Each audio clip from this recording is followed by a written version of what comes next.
La Commission des droits de l'homme du Cameroun condamne avec la plus grande fermeté le meurtre de 14 civils, membres de la communauté Mbororo, survenu le mercredi 14 janvier 2026 dans le village Guidado, arrondissement de Ndou, département du Ndongamantoum, région du Nord-Ouest.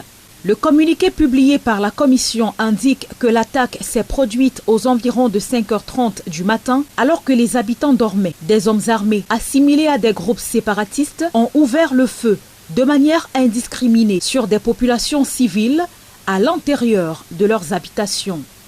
Le bilan fait état de 14 morts, dont un homme de 40 ans, 6 femmes et 7 enfants âgés de 2 à 11 ans. 10 autres personnes, parmi lesquelles 2 enfants, ont été grièvement blessés. La Commission des droits de l'homme du Cameroun rappelle également d'importants dégâts matériels, 6 maisons détruites, un véhicule et une moto incendiée, 2 greniers brûlés, 15 vaches abattues, plusieurs autres blessés, du bétail volé, ainsi que 8 motos emportées par les assaillants.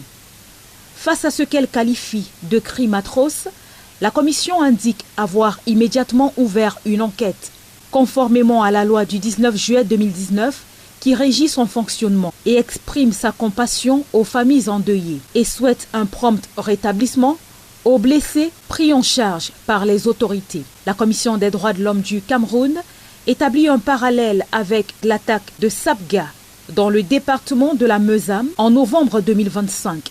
Au cours de laquelle des fidèles musulmans avaient été pris pour cible dans une mosquée, causant plusieurs morts, des blessés et des enlèvements. Tout en saluant les efforts du gouvernement dans la prise en charge des victimes, la Commission exhorte les autorités camerounaises à identifier et à traduire en justice les auteurs, commanditaires et complices de cet acte. Elle se félicite par ailleurs des arrestations de ressortissants camerounais à l'étranger pour des faits de terrorisme liés à la crise dans le nord-ouest et le sud-ouest. La Commission des droits de l'homme du Cameroun appelle enfin les groupes armés à déposer les armes et invite les populations à rejeter le terrorisme et à collaborer avec les forces de défense et de sécurité pour restaurer la paix et la sécurité dans les zones affectées.